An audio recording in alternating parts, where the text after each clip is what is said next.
ಸಂಪರ್ಕಿಸಿ Paramount electricals, dealers in all kinds of electricals goods, fans and LED products, near Mahavir Chowk, Loharwadi, MG road, Raichur. Shri Raghavendra ತುಪ್ಪ, ಶ್ರೀ ರಾಘವೇಂದ್ರ ಘೀ, ಟ್ಯಾಗರ್ ಸ್ಮಾರಕ ಶಿಕ್ಷಣ ಸಂಸ್ಥೆಯ ಸಂಚಾಲಿತ DTJ ಬಾಲಕಿಯರ ಸಂಯುಕ್ತ ಪದವಿ ಪೂರ್ವ ಕಾಲೇಜು, ಜವಾಹರ ನಗರ, ರಾಯಚೂರು. ಕಲಾ ಶಿಕ್ಷಣ ಮತ್ತು ವಾಣಿಜ್ಯ ಪ್ರವೇಶಗಳು ಪ್ರಾರಂಭವಾಗಿವೆ. ಸಂಪರ್ಕಿಸಿ principal Prakash R 9845189626.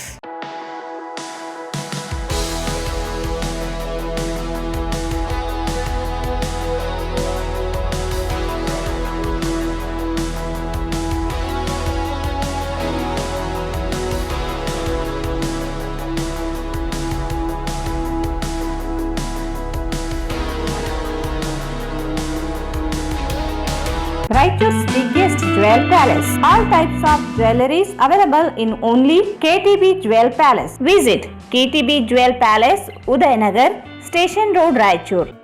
Sai Shiva Waterproofing Civil Works, Nanotechnology Zycosil Breathing Waterproofing Heat and Resistant. For more details, contact K. Vishwanath, cell number 72041019663.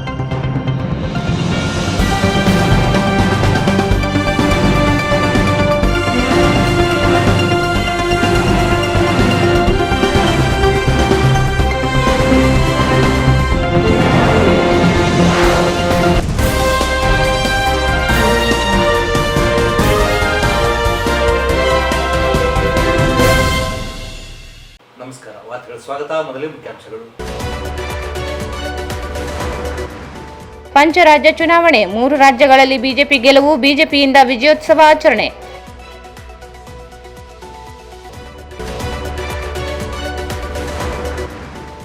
Hampanagouda Badarli ಅವರಿಗೆ ಸೂಕ್ತ ಸಚಿವ ಸ್ಥಾನ ನೀಡಿ, ಹರವಿನಾಗನಗೌಡ.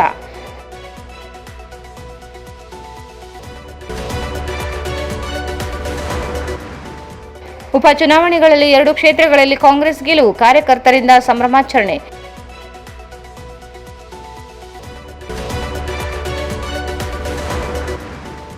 ಭ್ರಷ್ಟ ಅಧಿಕಾರಿಗಳ ವಿರುದ್ಧ ಕ್ರಮ ಕೈಗೊಳ್ಳದ ಸಿಇಒ ವಿಶ್ವನಾಥ್ ಮಲ್ಲಿದವ ಆರೋಪ.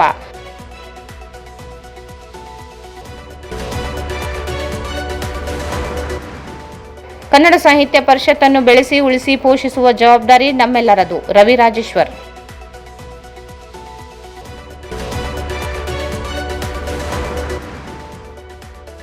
ಬೇಸಿಗೆಯಲ್ಲಿ ಆರೋಗ್ಯದ ರಕ್ಷಣೆಗೆ ಹೆಚ್ಚಿನ ಆದ್ಯತೆ ನೀಡಿ, ಡಾಕ್ಟರ್ ಸುರೇಂದ್ರ ಬಾಬು.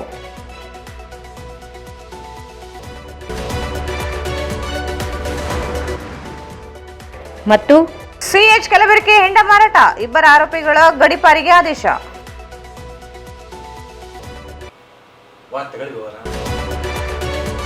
ಇತ್ತೀಚೆಗೆ ನಡೆದ ಪಂಚರಾಜ್ಯ ಚುನಾವಣೆಯಲ್ಲಿ ಭಾರತೀಯ ಜನತಾ ಪಾರ್ಟಿ 3 ರಾಜ್ಯಗಳಲ್ಲಿ ಬಹುಮತವನ್ನು ಸಾಧಿಸಿದ್ದು, ಈ ಫಲಿತಾಂಶ ದೇಶದ ಹಿಂದೂ ವಿರೋಧಿಗಳಿಗೆ ದೊಡ್ಡ ಹೊಡೆತವನ್ನು ತಂದಿದೆ ಎಂದು ಮಾಜಿ ವಿಧಾನ ಪರಿಷತ್ ಸದಸ್ಯ ಎನ್ ಶಂಕರಪ್ಪ ಹೇಳಿದರು.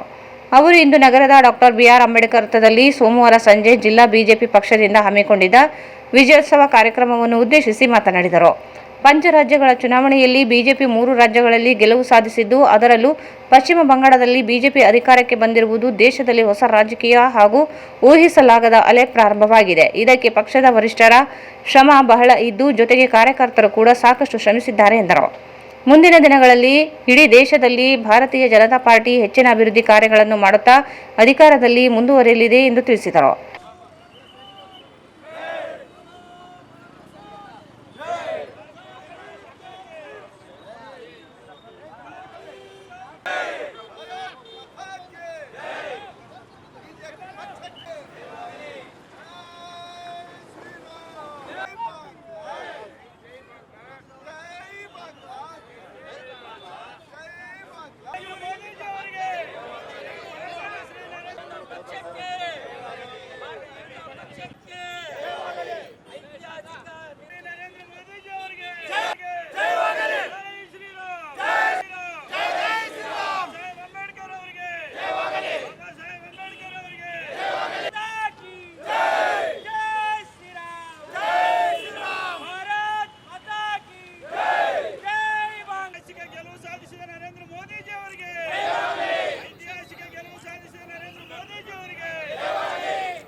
ಇತ್ತೀಚೆಗೆ ನಡೆದಿದ್ದ ಪಂಚರಾಜ್ಯಗಳ ಚುನಾವಣೆಯಲ್ಲಿ ಇವತ್ತು ಬಂದಿರತಕ್ಕಂಥ ಫಲಿತಾಂಶದ ಪ್ರಕಾರ ಭಾರತೀಯ ಜನತಾ ಪಾರ್ಟಿ 3 ರಾಜ್ಯಗಳಲ್ಲಿ ಬಹುಮತವನ್ನು ಸಾಬೀತು ಮಾಡಿ, ವಿಶೇಷವಾಗಿ ಅಂದರೆ ಪಶ್ಚಿಮ ಬಂಗಾಳದಲ್ಲಿ 203 ಸೀಟು ಈಗಿನ ಟೈಮ್ ಇಲ್ಲಿವರೆಗೆ, ಅಂದರೆ TMCಯನ್ನು ಧೂಳಿಪಟ ಮಾಡಿರ್ತಕ್ಕಂಥ ಭಾರತೀಯ ಜನತಾ ಪಾರ್ಟಿ ಇವತ್ತು ಇಡೀ ದೇಶದೊಳಗನೆ ಅತ್ಯಂತ ಒಂದು ದೊಡ್ಡ ರಾಜ್ಯವಾಗಿರ್ತಕ್ಕಂಥ ಪಶ್ಚಿಮ ಬಂಗಾಳದಲ್ಲಿ ಭಾರತೀಯ ಜನತಾ ಪಾರ್ಟಿ ಅಧಿಕಾರಕ್ಕೆ ಬಂದಿದೆ. ಅದೇ ಥರ ಅಸ್ಸಾಂನಲ್ಲಿ ಅತ್ಯಂತ ಹೆಚ್ಚಿನ 101 ಸೀಟ್ ತಗೊಂಡು ಅಧಿಕಾರಕ್ಕೆ ಬಂದಿದೆ. ಪುದುಚೇರಿ ಒಳಗೂ ಇವತ್ತು ಭಾರತೀಯ ಜನತಾ ಪಾರ್ಟಿ ಮತ್ತೆ ಅಧಿಕಾರಕ್ಕೆ ಬಂದಿದೆ. ಇವತ್ತು ಒಂದು ವಿಷಯ ಕ್ಲಿಯರ್ ಆಗಿದೆ, ದೇಶದೊಳಗೆ ಹಿಂದೂ ವಿರೋಧಿಗಳಿಗೆ ದೊಡ್ಡ ಹೊಡೆತ ಬಿದ್ದಿದೆ. ಹಿಂದೂ ಪರ ಇರತಕ್ಕಂಥ ಪಕ್ಷ ಮತ್ತು ಹಿಂದೂಗಳ ಅಭಿಮಾನ ಇರತಕ್ಕಂಥವರೆಲ್ಲ ಭಾರತೀಯ ಜನತಾ ಪಾರ್ಟಿಗೆ ವಿಶೇಷವಾಗಿ ತಮ್ಮ ಬೆಂಬಲವನ್ನು ಸೂಚಿಸಿ ಇಡೀ ದೇಶದೊಳಗೆ ಇವತ್ತು ಒಂದು ಹೊಸ ಅಲೆ ಪ್ರಾರಂಭ ಆಗಿದೆ. ಇದಕ್ಕೆ ಭಾರತೀಯ ಜನತಾ ಪಾರ್ಟಿ, ನಮ್ಮ ನಾಯಕರಾಗಿರ್ತಕ್ಕಂಥ ನರೇಂದ್ರ ಮೋದಿಯವರು, ಅಮಿತ್ ಶಾ ಅವರು ಇವರ ಒಂದು ಚಾಣಾಕ್ಷತನದಿಂದ ಮತ್ತು ಅವರ ಶ್ರಮದಿಂದ ಅವರು ಮಾಡಿರ್ತಕ್ಕಂಥ ಒಳ್ಳೆ ಕೆಲಸಗಳಿಂದ ಇವತ್ತು ದೇಶದಲ್ಲಿ ಭಾರತೀಯ ಜನತಾ ಪಾರ್ಟಿಗೆ ಅತ್ಯಂತ ಹೆಚ್ಚಿನ ಬಹುಮತದಿಂದ ಸರ್ಕಾರಗಳನ್ನು ರಚನೆ ಮಾಡ್ತಕ್ಕಂಥದ್ದು ನಡೆದಿದೆ.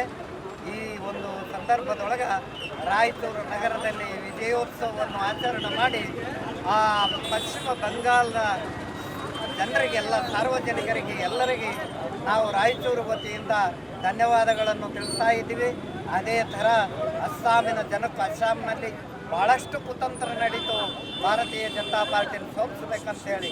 ಅದು ಎಲ್ಲವನ್ನು ಮೆಟ್ಟಿ ಇವತ್ತು BJP ಅತ್ಯಂತ ಹೆಚ್ಚಿನ ಒಂದು ಸ್ಥಾನವನ್ನು ಗೆದ್ದು ಅಧಿಕಾರಕ್ಕೂ ಬಂದಿದೆ. ಈ ಥರ ಇವತ್ತು ಇಡೀ ದೇಶದೊಳಗೆ ಭಾರತೀಯ ಜನತಾ ಪಾರ್ಟಿ ಅಲೆ ಎದ್ದಿದೆ. ಇದೇ ಥರ ಮುಂದುವರೆದರೆ ಈ ದೇಶದೊಳಗೆ ನರೇಂದ್ರ ಮೋದಿ ನೇತೃತ್ವದಲ್ಲಿ ಅತ್ಯಂತ ವಿಜೃಂಭಣೆಯಿಂದ ನಡೀತಕ್ಕಂಥ ಈ ಒಂದು ಕೆಲಸ ನಡೆಯುತ್ತಿದೆ. ದೇಶದ ಅಭಿವೃದ್ಧಿನೂ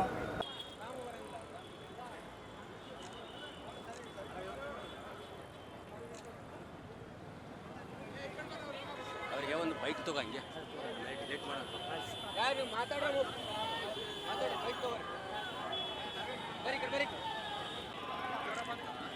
203 ಸ್ಥಾನಗಳನ್ನು ಗೆದ್ದು ನಾವು ಭಾರತೀಯ ಜನತಾ ಪಾರ್ಟಿ ನರೇಂದ್ರ ಮೋದಿಜಿ ನಮ್ಮ ದೇಶದ ಪ್ರಧಾನಿಯವರ ನೇತೃತ್ವದಲ್ಲಿ 203 ಸ್ಥಾನಗಳನ್ನು ಗೆದ್ದು ವಿಜಯೋತ್ಸವವನ್ನು ರಾಯಚೂರು ನಗರದಲ್ಲಿ ಹಮ್ಮಿಕೊಂಡಿದ್ದೇವೆ. ಈ ಒಂದು ಸಂದರ್ಭದಲ್ಲಿ ಎಲ್ಲ ನಮ್ಮ ಭಾರತೀಯ ಜನತಾ ಪಕ್ಷದವರಿಗೆ ತುಂಬ ಹೆಮ್ಮೆ. ನೆಕ್ಸ್ಟು ಕರ್ನಾಟಕ ನಮ್ಮದು ಟಾರ್ಗೆಟ್. ಕರ್ನಾಟಕದಲ್ಲಿರೋ ನಮ್ಮ ಕೇಸರಿ ಜೆಂಡಾವನ್ನು ಹಾರಿಸಬೇಕಂತ ನಮ್ಮೆಲ್ಲರ ಗುರಿ ಐತೆ. ನೆಕ್ಸ್ಟ್ ವಿಧಾನಸಭೆಯಲ್ಲಿ BJPಯನ್ನೇ ಪಕ್ಷ ಕರ್ನಾಟಕದಲ್ಲಿ ಗೆಲ್ಲುವಂತ ನಾವೆಲ್ಲರೂ ಪಣ ತೊಟ್ಟಿದ್ದೇವೆ. ಈ ಸಂದರ್ಭದಲ್ಲಿ ಪ್ರಮುಖರಾದ ರವೀಂದ್ರ ಜಾಲ್ದಾರ್, ರಾಘವೇಂದ್ರ ಉಟ್ಕೂರು, ಶಂಕರ್ ರೆಡ್ಡಿ, ರಾಜ್ಕುಮಾರ್, ಶಶಿರಾಜ್, ಮಹೇಂದರ್ ರೆಡ್ಡಿ, ಭೀಮಣ್ಣ ಮಂಚಾಲ್, ಶಿವಕುಮಾರ್ ಪೊಲೀಸ್ ಪಾಟೀಲ್, ಕಡಗೋಳು ರಾಮಚಂದ್ರ, ಮುಕ್ತಿಯಾರ್, ಯು ನರ್ಸರೆಡ್ಡಿ ಸೇರಿದಂತೆ ಅನೇಕರಿದ್ದರು. ರಾಜ್ಯ ಸರ್ಕಾರದ ಸಚಿವ ಸಂಪುಟ ವಿಸ್ತರಣೆಯಲ್ಲಿ ಜಿಲ್ಲೆಯ ಹಿರಿಯ ನಾಯಕ ಹಂಪನಗೌಡ ಬಾದಾರ್ಲಿ ಅವರಿಗೆ ಸಚಿವ ಸ್ಥಾನ ನೀಡಬೇಕು. ಇದರಿಂದ ಜಿಲ್ಲೆ ಸೇರಿದಂತೆ ಇಡೀ ರಾಜ್ಯದ ಅಭಿವೃದ್ಧಿ ಸಾಧ್ಯವಾಗುತ್ತದೆ ಎಂದು ಜಿಲ್ಲಾ ವೀರಶೈವ ಲಿಂಗಾಯತ ಸಮಾಜದ ಗೌರವ ಅಧ್ಯಕ್ಷ ಹರ್ವಿ ನಾಗನಗೌಡ ಹೇಳಿದರು. ಅವರು ಇಂದು ಮಾಧ್ಯಮಗೋಷ್ಠಿಯನ್ನು ಉದ್ದೇಶಿಸಿ ಮಾತನಾಡಿ, ಸಿಂಧನೂರು ಶಾಸಕ ಹಂಪನಗೌಡ ಬಾದರ್ಲಿ ಕಳೆದ 4 ದಶಕಗಳಿಗಿಂತಲೂ ಹೆಚ್ಚು ಕಾಲ ಸಾರ್ವಜನಿಕ ಜೀವನದಲ್ಲಿ ಸಕ್ರಿಯರಾಗಿದ್ದಾರೆ. ಜೊತೆಗೆ ಸಮಾಜ ಸೇವೆ, ವಿವಿಧ ಅಭಿವೃದ್ಧಿ ಪರ ಕಾರ್ಯಕ್ರಮಗಳನ್ನು ಮಾಡುತ್ತಾ ಬಂದಿದ್ದು, ರಾಜಕೀಯ ಅನುಭವವು ಹೆಚ್ಚಿರುವುದರಿಂದ ಅವರಿಗೆ ಸೂಕ್ತ ಸಚಿವ ಸ್ಥಾನ ನೀಡುವುದು ಅತ್ಯಂತ ಅವಶ್ಯಕವಾಗಿದೆ ಎಂದರು. ಅತ್ಯಂತ ಹಿರಿಯರಾದ ಅವರಿಗೆ ಸಚಿವ ಸ್ಥಾನ ನೀಡಿದರೆ ಪಕ್ಷಕ್ಕೂ ಒಂದು ಗೌರವ ಮತ್ತು ಪಕ್ಷದಲ್ಲಿ ದುಡಿಯುವ ಕಾರ್ಯಕರ್ತರಿಗೆ ಸ್ಥಾನಮಾನ ಸಿಗುತ್ತದೆ ಎಂಬುದಕ್ಕೆ ಉದಾಹರಣೆಯಾಗುತ್ತದೆ.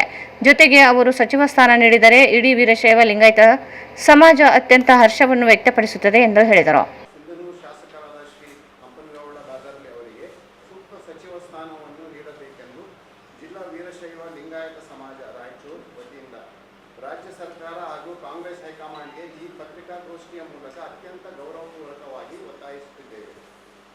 ಶ್ರೀ ಹಂಪನಗೌಡ ಬಾದರ್ಲಿಯವರು ಕಳೆದ 4 ದಶಕಗಳಿಗೂ ಹೆಚ್ಚು ಕಾಲದಿಂದ ಸಾರ್ವಜನಿಕ ಜೀವನದಲ್ಲಿ ಸಕ್ರಿಯರಾಗಿದ್ದು, ರಾಯಚೂರು ಜಿಲ್ಲೆಯ ಅಭಿವೃದ್ಧಿಗೆ ಮತ್ತು ವೀರಶೈವ ಲಿಂಗಾಯತ ಸಮಾಜದ ಏಳಿಗೆಗೆ ಅಪಾರ ಕೊಡುಗೆ ನೀಡಿದ್ದಾರೆ. ಅವರ ಸುದೀರ್ಘ ರಾಜಕೀಯ ಅನುಭವ ಮತ್ತು ನಾಯಕತ್ವವನ್ನು ಪರಿಗಣಿಸಿ ಅವರಿಗೆ ಸಚಿವ ಸ್ಥಾನವನ್ನು ನೀಡುವುದು ಜಿಲ್ಲೆಯ ಹಾಗೂ ಸಮಾಜದ ಹಿತದೃಷ್ಟಿಯಿಂದ ಅತ್ಯಂತ ಅವಶ್ಯಕವಾಗಿದೆ. ಹಂಪನಗೌಡ ಬಾದರ್ಲಿಯವರ ಪ್ರಮುಖ ರಾಜಕೀಯ ಮತ್ತು ಸಾಮಾಜಿಕ ಹಿನ್ನೆಲೆ: ಅವರ ಶೈಕ್ಷಣಿಕ ಅರ್ಹತೆ BA LLB ಅವರು ಮಾಡಿದ್ದಾರೆ. 5 ಬಾರಿ ಶಾಸಕರಾಗಿ ಆಯ್ಕೆಯಾಗಿದ್ದಾರೆ. 89, 99, 2004, 2013 ಮತ್ತು 2023. ಬಹುಶಃ ನಮ್ಮ ಜಿಲ್ಲೆಯವರು ಅವರೊಬ್ಬರೇ ಇರಬೇಕು 5 ಸಲ ಆಯ್ಕೆಯಾಗಿ ಬಂದಿರೋರು. ಆಡಳಿತಾತ್ಮಕ ಅನುಭವ: MSIL ಅಧ್ಯಕ್ಷರಾಗಿ ಯಶಸ್ವಿಯಾಗಿ ಕಾರ್ಯನಿರ್ವಹಿಸಿದ್ದಾರೆ. ಅಭಿವೃದ್ಧಿ ಕಾರ್ಯಗಳಲ್ಲಿ ಸಿಂಧನೂರು ನಗರದ ಕುಡಿಯುವ ನೀರಿನ ಟ್ಯಾಂಕ್ ನಿರ್ಮಾಣ ಸೇರಿದಂತೆ ಜಿಲ್ಲೆಯ ಹಲವು ಜನಪರ ಯೋಜನೆಗಳನ್ನು ಯಶಸ್ವಿಯಾಗಿ ಪೂರ್ಣಗೊಳಿಸಿದ್ದಾರೆ. ಶೈಕ್ಷಣಿಕ ಕ್ಷೇತ್ರದ ಕೊಡುಗೆ ಅವರದು. ಲಿಂಗಸೂರು ಮತ್ತು ಸಿಂಧನೂರು ಭಾಗಗಳಲ್ಲಿ ಹಲವು ಶಾಲಾ ಕಾಲೇಜುಗಳಲ್ಲಿ ಒಳಗೊಂಡಿರುವ ಶ್ರೀ ಒಳಬಳ್ಳಾರಿ ಚನ್ನಬಸವೇಶ್ವರ ಎಜುಕೇಷನ್ ಸೊಸೈಟಿ ಅಧ್ಯಕ್ಷರಾಗಿ ಶೈಕ್ಷಣಿಕ ಕ್ರಾಂತಿಗೆ ಕಾರಣರಾಗಿದ್ದಾರೆ. ಅಂತಾರಾಷ್ಟ್ರೀಯ ಮಟ್ಟದಲ್ಲಿ ಅವರು ಸಾರ್ವಜನಿಕ ಉದ್ಯಮಗಳ ಸಮಿತಿ ಸದಸ್ಯರಾಗಿ ಜಪಾನ್ ಮತ್ತು ಇಂಡೋ ಚೈನಾ ನಿಯೋಗದ ಭಾಗವಾಗಿ ಭೇಟಿ ನೀಡಿ ಅಪಾರ ಅನುಭವ ಹೊಂದಿದ್ದಾರೆ. ವೀರಶೈವ ಲಿಂಗಾಯತ ಸಮಾಜದ ಪ್ರಮುಖ ಬೇಡಿಕೆಗಳು ಮತ್ತು ಒತ್ತಾಯಗಳು: ಅನುಭವಕ್ಕೆ ಸಿಗಬೇಕಾದ ಗೌರವ: 1978ರಿಂದ ಪಕ್ಷ ನಿಷ್ಠೆ ಹೊಂದಿರುವ ಬಾದರ್ಲಿಯವರು ಹಿರಿಯ ನಾಯಕರಾಗಿದ್ದು ಸಚಿವ ಸ್ಥಾನಕ್ಕೆ ಎಲ್ಲ ರೀತಿಯ ಅರ್ಹರಾಗಿದ್ದಾರೆ. ಸುಮಾರು 48 ವರ್ಷಗಳ ಅನುಭವವಿದೆ. ರಾಯಚೂರು ಜಿಲ್ಲೆಯ ಪ್ರಾತಿನಿಧ್ಯ: ಹಿಂದುಳಿದ ರಾಯಚೂರು ಜಿಲ್ಲೆಯ ಸಮಗ್ರ ಅಭಿವೃದ್ಧಿಗೆ ಮತ್ತು ಕಲ್ಯಾಣ ಕರ್ನಾಟಕ ಭಾಗದ ಧ್ವನಿಯಾಗಲು ಜಿಲ್ಲೆಗೆ ಸಚಿವ ಸ್ಥಾನದ ಅಗತ್ಯವಿದೆ. ಸಮಾಜದ ಒಕ್ಕೂಟ ಧ್ವನಿ: ಜಿಲ್ಲಾ ವೀರಶೈವ ಲಿಂಗಾಯತ ಸಮಾಜವು ಬಾದರ್ಲಿಯವರ ಬೆಂಬಲಿಸಿದ್ದು ಸರ್ಕಾರ ಇವರ ಸೇವೆಯನ್ನು ಸಚಿವರಾಗಿ ಬಳಸಿಕೊಳ್ಳಬೇಕೆಂದು ಮನವಿ ಮಾಡುತ್ತೇವೆ. ಆದ್ದರಿಂದ ಸನ್ಮಾನ್ಯ ಮುಖ್ಯಮಂತ್ರಿಗಳು ಹಾಗೂ ಉಪಮುಖ್ಯಮಂತ್ರಿಗಳು ಈ ಕೂಡಲೇ ಇವರ ಹಿರಿತನ ಹಾಗೂ ಜಿಲ್ಲೆಯ ಹಿತಾಸಕ್ತಿಯನ್ನು ಗಮನದಲ್ಲಿಟ್ಟುಕೊಂಡು ಶ್ರೀ ಹಂಪನಗೌಡ ಬಾದರ್ಲಿಯವರಿಗೆ ಸಚಿವ ಸ್ಥಾನ ನೀಡಬೇಕಾಗಿ ವಿನಂತಿ. ಸಂಘದ ಉಪಾಧ್ಯಕ್ಷ ಅಶೋಕ್ ಪಾಟೀಲ್ ಅತನೂರು ಮಾತನಾಡಿ, ಹಂಪನಗೌಡ ಬಾದರ್ಲಿ 5 ಬಾರಿ ಶಾಸಕರಾಗಿ ಆಯ್ಕೆಯಾಗಿದ್ದು ಅನೇಕ ಅಭಿವೃದ್ಧಿ ಕಾರ್ಯಗಳನ್ನು ಮಾಡಿದ್ದಾರೆ. ಶಿಕ್ಷಣ ಕ್ಷೇತ್ರ ಅಂತಾರಾಷ್ಟ್ರೀಯ ಮಟ್ಟದಲ್ಲಿ ಹೆಸರು ಗಳಿಸಿದ್ದಾರೆ. ಅವರಿಗೆ ಸಚಿವ ಸ್ಥಾನ ನೀಡಿದರೆ ಇಡೀ ಸಮಾಜಕ್ಕೆ ದೊಡ್ಡ ಬಹುಮಾನವನ್ನು ರಾಜ್ಯ ಸರ್ಕಾರ ನೀಡಿದಂತಾಗುತ್ತದೆ ಎಂದು ಹೇಳಿದರು.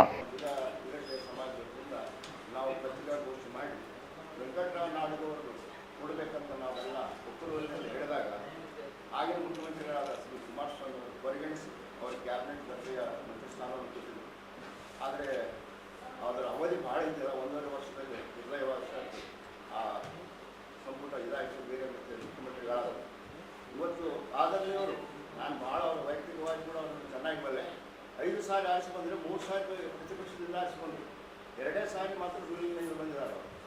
ಈ ಸಾರಿ ಸ್ಟ್ರೈಟ್ ಅವರು ಅವರ ಪಕ್ಷ ಆಡಳಿತದಲ್ಲಿದೆ, ಅನುಭವಿಸ್ತಿದ್ದಾರೆ. ಇದು ನೋಡಿ, ಎಲ್ಲಿವರೆಗೆ ಶಕ್ತಿವಾನ ಆಗಲ್ಲ, ಅಲ್ಲಿಂದ ನಮಗೆ ಏನಾದರೂ ಬಜೆಟ್ ಬೇಕು, ಏನಾದರೂ ಬೇಕು ಅಂತಂದರೆ ತರೋಕ್ಕಾಗಲ್ಲ. ಇವತ್ತು ಗುಲ್ಬರ್ಗ, ಬೀದರ್, ಬಳ್ಳಾರಿ ಕಡೆ ನಾವು ನೋಡ್ತೀವಿ. ಯಾರು ಸೀನಿಯರ್ ನೋಡ್ತಿದ್ದಾರೆ, ಪ್ರಕಾಶ್ ಬಳ್ಳಾರಿ ಕಡೆ, ಖರ್ಗೆ ಧರ್ಮಸಿಂಗ್, ಅವರು ಕಂಟಿನ್ಯೂ ಆಗಿಕೊಂಡು ಅಧಿಕಾರದಲ್ಲಿ ಇದ್ದಕ್ಕಾಗಿ ಆ ಭಾಗದಲ್ಲಿ ಅಭಿವೃದ್ಧಿ ಮಾಡೋಕ್ಕೆ ಸಾಧ್ಯ. ನಮ್ಮ ಭಾಗದ ಅಭಿವೃದ್ಧಿಗೋಸ್ಕರ ನಾವು ಬರೀ ನಮ್ಮ ಸಮಾಜ ಅಂತಲ್ಲ, ನಾವು ನಮ್ಮ ಲಿಂಗಾಯತ ವೀರಶೈವ ಸಮಾಜ ಬಸವ ತತ್ವ ಆಧಾರದ ಮೇಲೆ ನಿಂತಿರೋದು ಸರ್ವರು ಎಲ್ಲರೂ ಇವರೆಲ್ಲರೂ ನಮ್ಮವರು ಅಂತ ಆ ಒಂದು ತಾತ್ವಿಕ ಸೈದ್ಧಾಂತ. ಈ ಸಂದರ್ಭದಲ್ಲಿ ಸಮಾಜದ ಪ್ರಮುಖರಾದ ಟಿ ಬಸವರಾಜ್, ಚುಕ್ಕಿ ಶಿವಾನಂದ್, ವಿರುಪನಗೌಡ ಬಂಡಿ, ಅರಳಿ, ಶರಣಬಸವ, ಚನ್ನಬಸವ, ಆನಂದ್ ಪಾಟೀಲ್, ಶರಣರೆಡ್ಡಿ ಸೇರಿದಂತೆ ಅನೇಕರಿದ್ದರು. ಇತ್ತೀಚೆಗೆ ನಡೆದ ಬಾಗಲಕೋಟೆ ಹಾಗೂ ದಾವಣಗೆರೆ ಉಪಚುನಾವಣೆಯಲ್ಲಿ ಕಾಂಗ್ರೆಸ್ ಪಕ್ಷದ ಅಭ್ಯರ್ಥಿಗಳು ಗೆಲುವು ಸಾಧಿಸಿದ ಹಿನ್ನೆಲೆ ಕಾಂಗ್ರೆಸ್ ಪಕ್ಷವು ಪಟಾಕಿ ಸಿಡಿಸಿ ಸಂಭ್ರಮಿಸಿದರು. ಸೋಮವಾರ ಸಂಜೆ ನಗರದ ಡಾಕ್ಟರ್ ಬಿಆರ್ ಅಂಬೇಡ್ಕರ್ ವೃತ್ತದಲ್ಲಿ ಜಮಾವಣೆಗೊಂಡ ಕಾರ್ಯಕರ್ತರು ಕಾಂಗ್ರೆಸ್ ಪಕ್ಷದ ಪರ ಘೋಷಣೆ ಕೂಗಿ ನಂತರ ಸ್ಥಳಕ್ಕೆ ಆಗಮಿಸಿದ ಪಕ್ಷ ರಾಜ್ಯ ಯುವ ಮುಖಂಡ ರವಿ ಬೋಸರಾಜ್ ಅವರನ್ನು ಹೊತ್ತು ಘೋಷಣೆ ಹಾಕಿದರು.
बागलकोट और दावणगेरे बाई इलेक्शन में जो हमें विन करे हैं वो एक इतिहास रचा है और आज एक बीजेपी को एक बहुत बड़ा करारा जवाब दिया गया है, जो कि इलेक्शन से पहले गैस डीजल पेट्रोल हर एक को दाम को रोक कर रखा था। आज इलेक्शन होते ही वो अपनी असलियत पे आए हैं। आज हमें कांग्रेस पार्टी की तरफ से कांग्रेस की तरफ से यही कहना चाहते हैं कि आने वाले दिनों में इनको हम 2028 के इलेक्शन में भी करारा जवाब देंगे और हम कांग्रेस का परचम ऐसे ही ले रहेंगे और कांग्रेस आने वाले कैंडिडेट में हमारा राहुल गांधी पीएम रहेगा। इंशाल्लाह हम ये बोलकर अपनी बात खत्म करेंगे। ಈ ಸಂದರ್ಭದಲ್ಲಿ ಕಾಂಗ್ರೆಸ್ ನಗರ ಘಟಕದ ಅಧ್ಯಕ್ಷ ಶ್ರೀನಿವಾಸ್ ರೆಡ್ಡಿ, ಬಿ ರಮೇಶ್ ಸೇರಿದಂತೆ ಅನೇಕರಿದ್ದರು. ಈಗ ಜಾಹೀರಾತು. Paramount electricals dealers in all kinds of electrical goods, fans and LED products. ಈಗ ನಿಮ್ಮ ರಾಯಚೂರು ಮಹಾನಗರ ಪಾಲಿಕೆಯಲ್ಲಿ ಮೊಟ್ಟ ಮೊದಲ ಬಾರಿಗೆ 2000 ಚದುರ ಅಡಿಯ 2 ಮಳಿಗೆಗಳುಳ್ಳ ಬೃಹದಾಕಾರದ ಪ್ಯಾರಾಮೌಂಟ್ ಎಲೆಕ್ಟ್ರಿಕಲ್ಸ್ ಶೋರೂಮ್ ತೆರೆಯಲಾಗಿದೆ. ರಾಯಚೂರು ಜಿಲ್ಲೆಯ ಜನತೆ, ಎಲೆಕ್ಟ್ರಿಷಿಯನ್ಸ್, ಎಲೆಕ್ಟ್ರಿಕಲ್ಸ್ ಇಂಜಿನಿಯರ್ಸ್ ದೂರದ ಊರುಗಳಾದ ಬೆಂಗಳೂರು, ಹೈದರಾಬಾದ್ಗಳಿಗೆ ಹೋಗದೆ ಈಗ ನಮ್ಮ ರಾಯಚೂರಿನಲ್ಲಿ ಮ್ಯಾನುಫ್ಯಾಕ್ಚರಿಂಗ್ ದರದಲ್ಲಿ ಎಲ್ಲಾ ತರಹದ ಎಲೆಕ್ಟ್ರಿಕಲ್ಸ್ ಗೂಡ್ಸ್ ಗಳು ದೊರೆಯುತ್ತವೆ. Switch, plates, wires, fans, remote fans, ಹ್ಯೂಮರ್ಸ್, ಎಲ್ಲಾ ತರಹದ ಎಲ್ಇಡಿ ಪ್ರಾಡಕ್ಟ್ಗಳು ನಮ್ಮ ಒಂದೇ ಮಳಿಗೆಯಾದ ಪ್ಯಾರಾಮೌಂಟ್ ಎಲೆಕ್ಟ್ರಿಕಲ್ಸ್ ನಲ್ಲಿ ಮ್ಯಾನುಫ್ಯಾಕ್ಚರಿಂಗ್ ದರದಲ್ಲಿ ದೊರೆಯುತ್ತವೆ. ನಮ್ಮಲ್ಲಿ ಎಲ್ಲಾ ತರಹದ ಕಂಪನಿಗಳಾದ ಜಿಎಂ, ಗೋಲ್ಡ್ ಮೆಡಲ್, ಐಫಾ, ಹೆವೆಲ್ಸ್, ಆಂಕರ್, ಲೀಶಾ, ಫಿನೋಲೆಕ್, ವಿಗಾರ್ಡ್, ವಿಪ್ರೋ, ಹೆಲಿಕ್ಯಾಪ್, K9, ವಿವಾನ್ ಇನ್ನು ಅನೇಕ ಕಂಪನಿಗಳ ಎಲೆಕ್ಟ್ರಿಕಲ್ಸ್ ಐಟಂಗಳು ಸಿಗುತ್ತವೆ.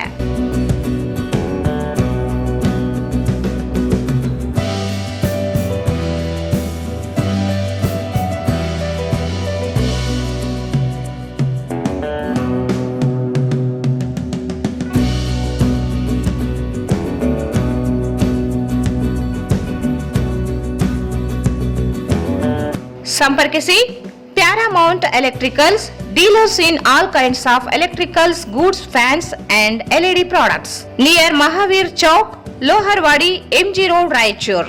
ಮೊಬೈಲ್ 8861382770. ಶ್ರೀ ರಾಘವೇಂದ್ರ ತುಪ್ಪ, ಶ್ರೀ ರಾಘವೇಂದ್ರ ಘೀ, ಶ್ರೀ ರಾಘವೇಂದ್ರ ತುಪ್ಪ, ಶ್ರೀ ರಾಘವೇಂದ್ರ ಘೀ. ಟ್ಯಾಗರ್ ಸ್ಮಾರಕ ಶಿಕ್ಷಣ ಸಂಸ್ಥೆಯ ಸಂಚಾಲಿತ DTJ ಬಾಲಕಿಯರ ಸಂಯುಕ್ತ ಪದವಿ ಪೂರ್ವ ಕಾಲೇಜು, ಜವಾಹರ ನಗರ, ರಾಯಚೂರು. ಕಲಾ ಶಿಕ್ಷಣ ಮತ್ತು ವಾಣಿಜ್ಯ, ನುರಿತ ಅನುಭವಿ ಉಪನ್ಯಾಸಕರ ವೃಂದ. ಪ್ರತಿ ತಿಂಗಳು ಪ್ರತಿ ವಿಷಯ ಕುರಿತು ಪರೀಕ್ಷೆ, ಸ್ಮಾರ್ಟ್ ಕ್ಲಾಸ್ ಮೂಲಕ ಪಾಠ ಬೋಧನೆ ನೀಡಲಾಗುವುದು. ಪ್ರತಿ ವಿದ್ಯಾರ್ಥಿಗಳಿಗೆ ಹೆಚ್ಚು ಅಂಕ ಗಳಿಸಲು ಸೂಕ್ತ ಮಾರ್ಗದರ್ಶನ. ಪ್ರತಿಭಾವಂತ ಬಡ ವಿದ್ಯಾರ್ಥಿನಿಯರಿಗೆ ಪ್ರವೇಶ ಶುಲ್ಕದಲ್ಲಿ ರಿಯಾಯಿತಿ ನೀಡಲಾಗುವುದು. ವಿದ್ಯಾರ್ಥಿನಿಯರಿಗೆ ಪ್ರವೇಶ ಶುಲ್ಕವನ್ನು ಸುಲಭ ಕಂತುಗಳಲ್ಲಿ ಪಾವತಿಸಲು ಅವಕಾಶ ನೀಡಲಾಗುವುದು. ವಿದ್ಯಾರ್ಥಿಗಳ ಕಲಿಕೆಗೆ ನೈಸರ್ಗಿಕ ಮತ್ತು ಪ್ರಶಾಂತವಾದ ವಾತಾವರಣ, ವಿಶಾಲವಾದ ಆಟದ ಮೈದಾನ ಹಾಗೂ ಮೂಲಸೌಕರ್ಯಗಳು. ಕಾಲೇಜಿನ ಹತ್ತಿರದಲ್ಲಿ ಸರ್ಕಾರಿ ಬಾಲಕಿಯರ ವಸತಿ ನಿಲಯದ ವ್ಯವಸ್ಥೆ ಇರುತ್ತದೆ. ವಿದ್ಯಾರ್ಥಿನಿಯರ ಗುರಿ ಸಾಧನೆಗೆ ಫೌಂಡೇಶನ್ ಕೋರ್ಸ್ ನೀಡಲಾಗುವುದು. ಕಾಲೇಜು ರಾಯಚೂರು ನಗರ ಹೃದಯ ಭಾಗದಲ್ಲಿ ಇದ್ದು ವಿದ್ಯಾರ್ಥಿಗಳ ಅನುಕೂಲಕ್ಕಾಗಿ ಬೆಳಗಿನ ತರಗತಿಗಳು. ದ್ವಿತೀಯ ಪಿಯುಸಿ ವಿದ್ಯಾರ್ಥಿಗಳಿಗಾಗಿ ವಾರ್ಷಿಕ ಪರೀಕ್ಷೆಯ ಸಿದ್ಧತೆಗಾಗಿ ತಜ್ಞರಿಂದ ವಿಶೇಷ ಕಾರ್ಯಾಗಾರ. ವಿದ್ಯಾರ್ಥಿನಿಯರಿಗೆ ಪ್ರತಿ ವರ್ಷ ಕಿರು ಪ್ರವಾಸ ಏರ್ಪಡಿಸಲಾಗುವುದು. ಪ್ರವೇಶಗಳು ಪ್ರಾರಂಭವಾಗಿವೆ. ಸಂಪರ್ಕಿಸಿ principal Prakash R 9845189626 79753 89626.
Raichur's biggest jewel palace. All types of jewelries available in only KTB Jewel Palace. 916 Allmark Gold Jewelries available. ವಿಶೇಷವಾಗಿ ಬಂಗಾರದ ಆಭರಣಗಳಾದ ನಮ್ಮಲ್ಲಿ ಫ್ಯಾನ್ಸಿ ಇಯರಿಂಗ್ಸ್, ಫ್ಯಾನ್ಸಿ ನೆಕ್ಲೆಸ್, ಮಾಂಗಲ್ಯ ಮತ್ತು ಬಳೆಗಳು ಇನ್ನೂ ಅನೇಕ ತರಹದ ಆಭರಣಗಳು ದೊರೆಯುತ್ತವೆ. ಬೆಳ್ಳಿಯ ಆಭರಣಗಳಾದ ಕಾಲುಂಗುರ, ಕಾಲುಗೆಜೆ, ಬೆಳ್ಳಿಯ ಪೂಜಾ ಐಟಮ್ಸ್, ವಿವಿಧ ರೀತಿಯ ಆರ್ಟಿಕಲ್ಸ್ ದೊರೆಯುತ್ತವೆ. ರಾಯಚೂರಿನಲ್ಲಿ ಮೊಟ್ಟ ಮೊದಲ ಬಾರಿಗೆ ಯುವಕರಿಗಾಗಿಯೇ ಬ್ರಾಸ್ಲೆಟ್ಸ್, ಚೈನ್ಸ್, ಉಂಗುರಗಳು, ಇನ್ನೂ ಅನೇಕ ರೀತಿಯ ಡಿಸೈನ್ಸ್ ಆಭರಣಗಳು ದೊರೆಯುತ್ತವೆ.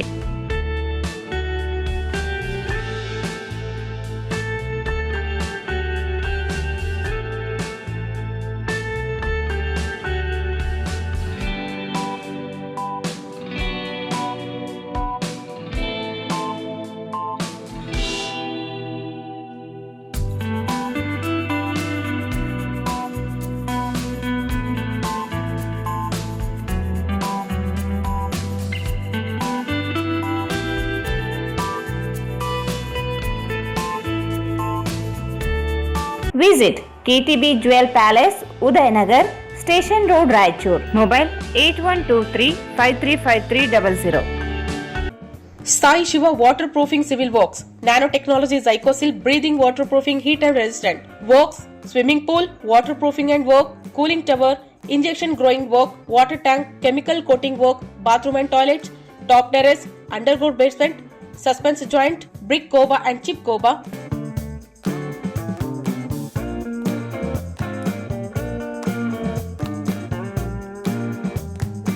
For more details, contact K. Vishwanath, cell number 72041 01963 97421 60081.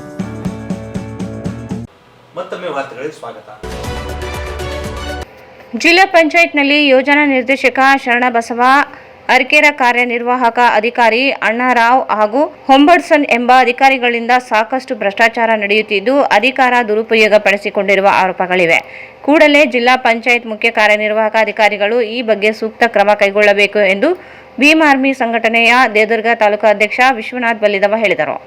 ಅವರು ಇಂದು ಮಾಧ್ಯಮಗೋಷ್ಠಿಯನ್ನು ಉದ್ದೇಶಿಸಿ ಮಾತನಾಡಿ, ಏಪ್ರಿಲ್ 23ರಂದು ಸಿಇಒ ಅವರು ಎಲ್ಲ ತಾಲೂಕು ಪಂಚಾಯಿತಿ ಅಧಿಕಾರಿಗಳನ್ನು ಕರೆದು ಲಂಚಕ್ಕೆ ಕಟ್ಟುನಿಟ್ಟಿನ ಕ್ರಮ ಕೈಗೊಳ್ಳುವುದಾಗಿ ಎಚ್ಚರಿಕೆ ನೀಡಿದರು. ಜೊತೆಗೆ ಏಪ್ರಿಲ್ 28ರಂದು ನರೇಗಾ ಯೋಜನೆಯಡಿ ಕೆಲಸ ಮಾಡುತ್ತಿದ್ದ ತಾಂತ್ರಿಕ ಸಿಬ್ಬಂದಿ ಹಾಗೂ ಕೆಳ ಹಂತದ ಅಧಿಕಾರಿಗಳನ್ನು ವರ್ಗಾವಣೆ ಮಾಡಿ ಆದೇಶ ಹೊರಡಿಸಿದ್ದು ಸರಿಯಾದ ಹೆಜ್ಜೆಯಾಗಿದೆ. ಆದರೆ ತಮ್ಮದೇ ಕಚೇರಿ ಅಧೀನದಲ್ಲಿ ಕೆಲಸ ಮಾಡುವ ಕೆಲ ಅಧಿಕಾರಿಗಳ ವಿರುದ್ಧ ಏಕೆ ಕ್ರಮವಾಗುತ್ತಿಲ್ಲ ಎಂದು ಪ್ರಶ್ನಿಸಿದರು.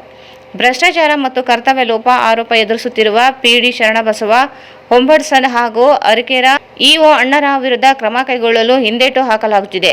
ಯಾದಗಿರಿ ಜಿಲ್ಲಾ ಪಂಚಾಯಿತಿಯಲ್ಲಿ ಉಪ ಕಾರ್ಯದರ್ಶಿಯಾಗಿದ್ದ ಶರಣಬಸವ ಅವರು ಸುಮಾರು 2 ಕೋಟಿ ರೂಪಾಯಿ ದುರುಪಯೋಗ ಮಾಡಿರುವ ಆರೋಪವಿದೆ. ಪ್ರಸ್ತುತ ರಾಯಚೂರು ಜಿಲ್ಲಾ ಪಂಚಾಯಿತಿಯಲ್ಲಿ ಪಿಡಿಯಾಗಿ ಕಾರ್ಯನಿರ್ವಹಿಸುತ್ತಿರುವ ಅವರು ಸಿಇಒ ಗಮನಕ್ಕೆ ತರದೆ ಹಲವು ನಿರ್ಧಾರಗಳನ್ನು ತೆಗೆದುಕೊಳ್ಳುತ್ತಿರುವುದು ಗಂಭೀರ ವಿಷಯ ಎಂದು ಹೇಳಿದರು. ಅರಕೆರೆ ಗ್ರಾಮ ಪಂಚಾಯಿತಿಯಲ್ಲಿ ಪಿಡಿಒ ಆಗಿದ್ದ ಅಣ್ಣಾರಾವ್ ಸುಮಾರು 70 ಲಕ್ಷ ರೂಪಾಯಿ ವೆಚ್ಚದಲ್ಲಿ ಖಾಸಗಿ ಜಮೀನಿನಲ್ಲಿ ಕಟ್ಟಡ ನಿರ್ಮಿಸಿ ಬಿಲ್ ಎತ್ತುವಳಿ ಮಾಡಿರುವುದು ಹಾಗೂ 15 ಲಕ್ಷ ರೂಪಾಯಿ ನಕಲಿ ವರ್ಕ್ ಎಂಟ್ರಿಗಳ ಮೂಲಕ ಹಣ ದುರುಪಯೋಗ ಮಾಡಿರುವುದು ಸ್ಪಷ್ಟವಾಗಿದ್ದರೂ ಕ್ರಮ ಕೈಗೊಳ್ಳದಿರುವುದಕ್ಕೆ ಅವರು ಆಕ್ರೋಶ ವ್ಯಕ್ತಪಡಿಸಿದರು. ಇದೇ ಪ್ರಕರಣದಲ್ಲಿ 2025ರ ಜೂನ್ 13ರಂದು ರಾಜ್ಯ ಮತ್ತು ಕೇಂದ್ರ ತಾಂತ್ರಿಕ ತಂಡ ನಡೆಸಿದ ತನಿಖೆಯಲ್ಲಿ ಗಂಭೀರ ಲೋಪಗಳು ಪತ್ತೆಯಾಗಿದ್ದು 16 ಲಕ್ಷ ರೂಪಾಯಿ ವಸೂಲಾತಿ ಮಾಡಿ ಅಣ್ಣಾರಾವ್ ಅವರನ್ನು ಸೇವೆಯಿಂದ ವಜಾಗೊಳಿಸುವಂತೆ ಆರ್ಡಿಪಿಆರ್ ಆಯುಕ್ತ ಆದೇಶಿಸಿದ್ದರು. ಆದರೂ ಆ ಫೈಲನ್ನು 10 ತಿಂಗಳ ಕಾಲ ಸಿಇಒ ಗಮನಕ್ಕೆ ತರದೆ ಮುಚ್ಚಿಡಲಾಗಿದೆ ಎಂಬುದು ಅನುಮಾನ ಹುಟ್ಟಿಸುವ ಸಂಗತಿ ಎಂದು ಹೇಳಿದರು. ಇದೇ ವೇಳೆ ಬೇರೆ ಇಲಾಖೆಯಿಂದ ನಿಯೋಜನೆಗೊಂಡ ಅಧಿಕಾರಿಗಳು 5 ವರ್ಷಗಳ ಬಳಿಕ ಮಾತೃ ಇಲಾಖೆಗೆ ಹಿಂದಿರುಗಬೇಕು ಎಂಬ ಸುತ್ತೋಲೆ ಇದ್ದರೂ ಶರಣು ಬಸವರಾಜ್ ಅವರು 16-17 ವರ್ಷಗಳಿಂದ ಜಿಲ್ಲಾ ಪಂಚಾಯಿತಿಯಲ್ಲೇ ಮುಂದುವರೆದಿರುವುದು ಹೇಗೆ ಎಂಬ ಪ್ರಶ್ನೆಯನ್ನು ಎತ್ತಿದರು. ಭ್ರಷ್ಟಾಚಾರ ಆರೋಪ ಎದುರಿಸುತ್ತಿರುವ ಅಧಿಕಾರಿಗಳನ್ನು ರಕ್ಷಣೆ ಮಾಡಲಾಗುತ್ತಿದೆ ಎಂಬ ಅನುಮಾನ ಮೂಡುತ್ತಿದೆ. ತಕ್ಷಣವೇ ಇಂತಹ ಅಧಿಕಾರಿಗಳ ವಿರುದ್ಧ ಕಟ್ಟುನಿಟ್ಟಿನ ಕ್ರಮ ಕೈಗೊಳ್ಳಬೇಕು. ಇಲ್ಲವಾದಲ್ಲಿ ಸಿಇಒ ಅವರ ಕರ್ತವ್ಯ ಲೋಪದ ವಿರುದ್ಧ ಹೋರಾಟ ನಡೆಸಬೇಕಾಗುತ್ತದೆ ಎಂದು ಎಚ್ಚರಿಕೆ ನೀಡಿದರು. ರಾಯಚೂರು ಜಿಲ್ಲೆಯ ಸಿಇಒ ಈಶ್ವರ್ ಕಾಂತ್ ಅವರು 1 ಸೇರು 2 ಸೇರು ಅಕ್ಕಿ ಕಳ್ಳತನ ಮಾಡೋರಿಗೆ ಶಿಕ್ಷೆಯನ್ನು ಕೊಟ್ಟು ಮೂಟೆಗಟ್ಟಲೆ ಕಳ್ಳತನ ಮಾಡೋರನ್ನ ಪಕ್ಕದಲ್ಲಿ ಇಟ್ಕೊಂಡು ಪೋಷಣೆ ಮಾಡ್ತಾ ಇದ್ದಾರೆ ಅಂತ ನಮ್ಗೆ ಅನಿಸ್ತಾ ಇದೆ. ಯಾಕೆ ನಾ ಈ ಮಾತು ಹೇಳ್ತಾ ಇದ್ದೀನಿ ಅಂತ ಹೇಳಿದ್ರೆ 23/4/2026ರಂದು ಇದೇ ಸಿಇಒ ಅವರು ಜಿಲ್ಲಾ ಪಂಚಾಯತಿಯಲ್ಲಿ ಮೀಟಿಂಗ್ ಕರೆದು ಎಲ್ಲ ತಾಲೂಕು ಪಂಚಾಯತಿಯ ಇಒ ಎಲ್ಲರ ನರೇಗಾ ಯೋಜನೆ ಸಂಬಂಧಪಟ್ಟ ಎಲ್ಲ ಅಧಿಕಾರಿಗಳನ್ನ ಮೀಟಿಂಗ್ ಕರೆದು ಯಾರು ನರೇಗಾ ಯೋಜನೆ ಅಡಿಯಲ್ಲಿ ಅಕ್ರಮ ಮಾಡಬಾರ್ದು, ಹಣ ಪಡಿಬಾರ್ದು, ಪಡೆದರೆ ಕಟ್ಟುನಿಟ್ಟಿನ ಕ್ರಮ ಕೈಗೊಳ್ತೀನಿ ಅಂತ ಹೇಳಿದರು.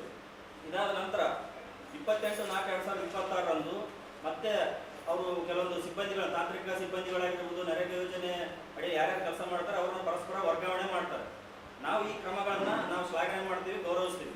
ಆದರೆ ಪಕ್ಕದಲ್ಲೇ ಇಟ್ಕೊಂಡು ಪಿಡಿ ಶರಣಬಸವರಾಜ್ ಆಗಿರ್ಬೋದು, ಅಣ್ಣಾರಾವ್, ಹೊಂಬಡ್ಸನ್ ಪಕ್ಕದಲ್ಲೇ ಇಟ್ಕೊಂಡು ಇವ್ರನ್ನ ಭ್ರಷ್ಟಾಚಾರ ಮಾಡೋದಂಥವ್ರನ್ನೇ ಮೂಟೆಗಟ್ಟಲೆ ಭ್ರಷ್ಟಾಚಾರ ಮಾಡೋ ಪಕ್ಕದಲ್ಲಿ ಇಟ್ಕೊಂಡು ಇವರು ಒಂದು ಆಡಳಿತವನ್ನ ಮಾಡ್ತಾ ಇದ್ದಾರೆ. ಅವ್ರಿಗೆ ಯಾಕೆ ಇವರು ಶಿಕ್ಷೆ ಕೊಡ್ತಿಲ್ಲ ಅಂತ ನಮ್ಮ ಪ್ರಶ್ನೆ. ಈ ಹಿಂದೆ ಶರಣಬಸವರಾಜ್ ನಮ್ಮ ಪಿಡಿ ಯಾದಗಿರಿ ಜಿಲ್ಲೆಯಲ್ಲಿ ಕೆಲಸ ಮಾಡ್ತಾ ಇರ್ತಕ್ಕಂಥ ಸಂದರ್ಭದಲ್ಲಿ ಅವರು ಸುಮಾರು 2 ಕೋಟಿಗೆ ಅಧಿಕ ಅವರು ಭ್ರಷ್ಟಾಚಾರ ಮಾಡಿದ್ದಾರೆ. ಅದಾದ ನಂತರ ಅವರು ರಾಯಚೂರಿಗೆ ಬಂದ ತಕ್ಷಣ ಪಿಡಿಒಗಳನ್ನ ಏನಾದ್ರು ಭ್ರಷ್ಟಾಚಾರ ಸಿಗಬಿದ್ರೆ ಅವ್ರನ್ನ ಒಂದು ರಕ್ಷಣೆ ಮಾಡುವಂತ ಕೆಲಸ ಮಾಡ್ತಿದ್ದಾರೆ. ಈ ಹಿಂದೆ ರಾಯಚೂರು ಜಿಲ್ಲೆಯಲ್ಲಿ ಶಾಖಾವಾದಿ ಗ್ರಾಮ ಪಂಚಾಯಿತಿಯಲ್ಲಿ ಅಲ್ಲಿ ಅಣ್ಣಾರಾವ್ ಅಂತ ಪಿಡಿಒ ಇರ್ತಾರೆ. ಆ ಪಿಡಿಒ ಸುಮಾರು 70 ಲಕ್ಷ ರೂಪಾಯಿಗಳನ್ನ ಭ್ರಷ್ಟಾಚಾರ ಮಾಡಿ ಮತ್ತೆ 15 ಲಕ್ಷ ನಕಲಿ ವರ್ಕ್ ಎಂಟ್ರಿ ಮಾಡಿ ಬಿಲ್ ಎತ್ತುವಳಿ ಮಾಡಿರ್ತಾರೆ. ಇದಾದ ನಂತರ ಅವರು ದೇವದುರ್ಗ ತಾಲೂಕಿಗೆ ಎಡಿಯಾಗಿ ನೇಮಕ ಆಗ್ತಾರೆ. ಎಡಿಯಾಗಿ ನೇಮಕ ಆದಂಥ ಸಂದರ್ಭದಲ್ಲಿ ಅವರು ಕೇಂದ್ರ ಮತ್ತು ರಾಜ್ಯ ಸಮಿತಿಗಳು ಗಣಕಲು ದೇವದುರ್ಗ ತಾಲೂಕಿಗೆ ಬಂದು ಅಲ್ಲಿ ತನಿಖೆಯನ್ನು ಮಾಡಿ 16 ಲಕ್ಷ ರೂಪಾಯಿ ವಸೂಲಾತಿ ಮಾಡಬೇಕು ಮತ್ತು ಅಣ್ಣಾರಾವ್ ಸೇರಿದಂತೆ ಇತರ ಅಧಿಕಾರಿಗಳನ್ನ ಸೇವೆಯಿಂದ ವಜಾಗೊಳಿಸಿ 7 ದಿನದ ಒಳಗಡೆ ಅನುಪಾಲನ ವರದಿ ಕಳಿಸ್ತಾರೆ ಅಂತೇಳಿ ಆರ್ಡಿಪಿಆರ್ ಆಯುಕ್ತರು ಒಂದು ಆದೇಶನ ಮಾಡಿರ್ತಾರೆ. ಈ ಆದೇಶ ಪ್ರತಿಯನ್ನೇ ಪಿಡಿ ಶರಣಬಸವರಾಜು ಸಿಒರಿಗೆ ಗೊತ್ತಿಲ್ಲಾರ್ದಂಗೆ ಮುಚ್ಚಿಡ್ತಾರೆ. ನಾವು ಈಗ ಕೇಳ್ತಾ ಇರೋದೇನಂತಂದ್ರೆ ಇಷ್ಟೆಲ್ಲ ಭ್ರಷ್ಟಾಚಾರ ನಡೆದ್ರು ತಮ್ಮ ಕಣ್ಮುಂದೆ ಇದ್ರು ಯಾಕೆ ಇವ್ರ ಮೇಲೆ ಕ್ರಮ ಕೈಗೊಳ್ತಲ್ಲ? ಸಿ ಅವರಿಗೆ ಇವರು ಕಮಿಷನ್ ಏನಾದರೂ ಕೊಡ್ತಾ ಇದ್ದಾರೆ ಅಂತ ನಾವು ಈ ಮೂಲಕ ಪ್ರಶ್ನೆ ಮಾಡ್ತಾ ಇದ್ದೀವಿ. ಇನ್ನೊಂದೇನಂತಂದರೆ ಶರಣ ಬಸವರಾಜ್ ಪಿ ಡಿ ಏನಿದ್ದಾರೆ ಅವರು ಮಾತೃ ಇಲಾಖೆನೇ ಬೇರೆ ಇದೆ. ಸುಮಾರು 16-17 ವರ್ಷದಿಂದ ಇದೇ ಇಲಾಖೆಯಲ್ಲಿ ಕೆಲಸ ಮಾಡ್ತಾ ಇದ್ದಾರೆ. ಹಾಗಾಗಿ ಇವರು ಮಾತೃ ಇಲಾಖೆಗೆ ಹೋಗ್ಬೇಕು, ಅಣ್ಣರಾವ್ ಮೇಲೆ ಒಂದು ಅಮಾನತಿಯನ್ನು ಆದೇಶ ಮಾಡಿದರೆ ಆ ಪ್ರಕಾರ ಆದೇಶ ಪ್ರಕಾರ ಅವರು ಅಮಾನತ್ ಮಾಡಬೇಕು, ಸೇವೆಯಿಂದ ವಜಾಗೊಳಿಸಬೇಕು ಅಂತೇಳಿ ನಾವು ಈ ಮೂಲಕ ಕೇಳಿಕೊಳ್ತೀವಿ. ಒಂದು ವೇಳೆ ಸಿಒ ಈ ಸಂದರ್ಭದಲ್ಲಿ ಪ್ರಮುಖರಾದ ಶಿವಗಿರಿ ನಾಯಕ್, ಗುಂಡಪ್ಪ ನಾಯಕ್ ಇದ್ದರು. ಕನ್ನಡ ಸಾಹಿತ್ಯ ಪರಿಷತ್ತನ್ನು ಕಟ್ಟಿ ಬೆಳೆಸಿದ್ದು ಅದನ್ನು ಪೋಷಿಸಿ ಉಳಿಸಿ ಬೆಳೆಸುವ ಜವಾಬ್ದಾರಿ ನಮ್ಮೆಲ್ಲರ ಮೇಲಿದೆ ಎಂದು ವೈದ್ಯ ಡಾಕ್ಟರ್ ರವಿ ರಾಜೇಶ್ವರ್ ಹೇಳಿದರು. ಅವರು ಇಂದು ನಗರದ ಕನ್ನಡ ಭವನದಲ್ಲಿ ಕನ್ನಡ ಸಾಹಿತ್ಯ ಪರಿಷತ್ ವತಿಯಿಂದ ಹಮ್ಮಿಕೊಂಡ ಕನ್ನಡ ಸಾಹಿತ್ಯ ಪರಿಷತ್ತಿನ 112ನೇ ಸಂಸ್ಥಾಪನಾ ದಿನಾಚರಣೆ ಕಾರ್ಯಕ್ರಮವನ್ನು ಉದ್ಘಾಟಿಸಿ ಮಾತನಾಡಿದರು. ನಾಲ್ವಡಿ ಕೃಷ್ಣರಾಜ ಒಡೆಯರ್ ಮತ್ತು ಎಂ ವಿಶ್ವೇಶ್ವರಯ್ಯನವರ ಕಾಲದಲ್ಲಿ 1915ರಲ್ಲಿ ಕನ್ನಡ ನಾಡುನುಡಿಯ ಸೇವೆಗಾಗಿ ಕನ್ನಡ ಸಾಹಿತ್ಯ ಪರಿಷತ್ತು ಅಸ್ತಿತ್ವಕ್ಕೆ ಬಂದಿತು. ಎಚ್.ವಿ. ನಂಜುಂಡಯ್ಯನವರು ಪರಿಷತ್ತಿನ ಮೊದಲ ಅಧ್ಯಕ್ಷರಾಗಿದ್ದರು. ಈ ದಿನವು ಕನ್ನಡಿಗರಲ್ಲಿ ಕನ್ನಡ ಭಾಷೆ ಮತ್ತು ಸಾಹಿತ್ಯದ ಬಗ್ಗೆ ಜಾಗೃತಿ ಮೂಡಿಸುವ ಹಾಗೂ ಸಾಹಿತ್ಯ ಪರಿಷತ್ತಿನ ಸೇವೆಗಳನ್ನು ಸ್ಮರಿಸುವ ದಿನವಾಗಿದೆ ಎಂದರು. ಕನ್ನಡ ಭಾಷೆ ಬೆಳವಣಿಗೆ ಮತ್ತು ಕರ್ನಾಟಕ ಏಕೀಕರಣಕ್ಕೆ ಸಾಹಿತ್ಯ ಪರಿಷತ್ತಿನ ಪಾತ್ರ ಬಹುಮುಖ್ಯವಾಗಿದೆ. ಕನ್ನಡ ಸಾಹಿತ್ಯ ಪರಿಷತ್ ಸ್ಥಾಪನೆಗೊಂಡ ಬಳಿಕ ರಾಜ್ಯದ ವಿವಿಧ ಜಿಲ್ಲೆಗಳಲ್ಲಿ ಆರಂಭಗೊಂಡು ನಾವೆಲ್ಲ ಒಂದು ಎಂದು ಸಾರಲಾಯಿತು. ಕನ್ನಡವು ನಮ್ಮ ಬದುಕಿನ ಭಾಗ, ನಮ್ಮ ಸಂಸ್ಕೃತಿ, ನಮ್ಮ ಜೀವನ ಶೈಲಿ, ಬದುಕು ಎಲ್ಲೆಡೆಯೂ ಕನ್ನಡವಿದೆ. ಕನ್ನಡ ನಮ್ಮ ಅಸ್ಮಿತೆ. ಕನ್ನಡ ಸಾಹಿತ್ಯ ಪರಿಷತ್ತಿಗೆ ಭವ್ಯವಾದ ಇತಿಹಾಸವಿದ್ದು ಕನ್ನಡ ಭಾಷೆ, ಸಾಹಿತ್ಯ, ಸಂಸ್ಕೃತಿ, ಇತಿಹಾಸ ಮತ್ತು ಕಲೆಗೆ ಪ್ರೋತ್ಸಾಹಿಸುತ್ತಿದೆ. ಕನ್ನಡ ಸಾಹಿತ್ಯ ಪರಿಷತ್ ಸಂಸ್ಥಾಪಕರಾದ ನಾಲ್ವಡಿ ಕೃಷ್ಣರಾಜ ಒಡೆಯರ್, ಸರ್ ಎಂ ವಿಶ್ವೇಶ್ವರಯ್ಯ ಅವರ ಕಲ್ಪನೆ ಮತ್ತು ಆಶಯಗಳನ್ನು ಎಲ್ಲ ಕನ್ನಡಿಗರು ಸಾಕಾರಗೊಳಿಸಬೇಕೆಂದು ತಿಳಿಸಿದರು.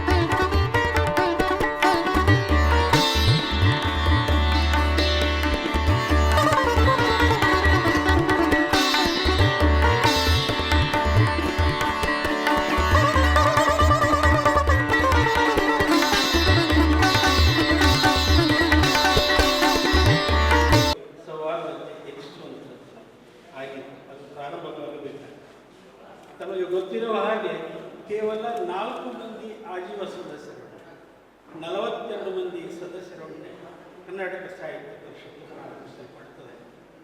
ಈಗ ನನಗನಿಸಿದಂತೆ ಸುಮಾರು 3.8 ಲಕ್ಷದಷ್ಟು ಸದಸ್ಯರಿದ್ದಾರಂತೆ ಕನ್ನಡ ಸಾಹಿತ್ಯ ಪರಿಷತ್ತು. ಇಡೀ ವಿಶ್ವದಲ್ಲಿಯೇ ಸಾಂಸ್ಕೃತಿಕ ಸಂಸ್ಥೆಗೆ ಇಷ್ಟೊಂದು ಇರುವಂಥ ಸದಸ್ಯರಿರುವಂಥ ಸಂಸ್ಥೆ ಬೇರೆ ಇಲ್ಲ ಅಂತ ಹೇಳ್ತಾರೆ. ಚಪ್ಪಾಳೆ ತಟ್ಟಬಹುದಲ್ಲ ನೀವು.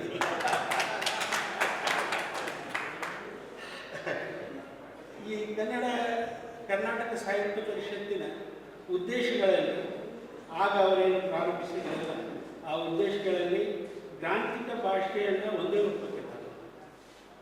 ರಾಜ್ಯದ ಪಠ್ಯಪುಸ್ತಕಗಳು ಒಂದೇ ಆಗಿರಬೇಕು, ಪಾರಿಭಾಷಿಕ ಶಬ್ದಗಳನ್ನು ನಿರ್ಣಯಿಸುವುದು, ಜನಸಾಮಾನ್ಯರಲ್ಲಿ ಕನ್ನಡದ ಪ್ರಚಾರ ಮತ್ತು ಪ್ರಸಾರ ಮಾಡಬೇಕು ಎಂಬ ಉದ್ದೇಶದಿಂದ ಕರ್ನಾಟಕ ಸಾಹಿತ್ಯ ಪರಿಷತ್ತು ಪ್ರಾರಂಭಿಸಲ್ಪಡ್ತದೆ. 3/5/1915ರಲ್ಲಿ ಮೊದಲ ಸಮ್ಮೇಳನ ಬೆಂಗಳೂರಿನಲ್ಲಿ. ಎಚ್.ವಿ. ನಂಜುಂಡಯ್ಯ ಮೈಸೂರು ವಿಶ್ವವಿದ್ಯಾಲಯದ ಮೊದಲ ಅಧ್ಯಕ್ಷರಾಗಿದ್ದಾರೆ. ಮುಂದಿನ 3 ವರ್ಷವು 1920ರವರೆಗೆ ಅವರೇ ಅಧ್ಯಕ್ಷರಾಗಿರ್ತಾರೆ. ಆಗಿನ ಸ್ವಾರಸ್ಯವೆಂದರೆ, ತಮಾಷೆಯ ಸಂಗತಿಯು, ಆಮಂತ್ರಣ ಪತ್ರಿಕೆಗಳೆಲ್ಲ ಇಂಗ್ಲೀಷ್ನಲ್ಲಿರುವಂತೆ. ನಮ್ಮ ನಂಜುಂಡಯ್ಯನವರು ಅವರು ಇಂಗ್ಲೀಷ್ನಲ್ಲೇ ಭಾಷಣವನ್ನು ಪ್ರಾರಂಭಿಸ್ತಾರೆ.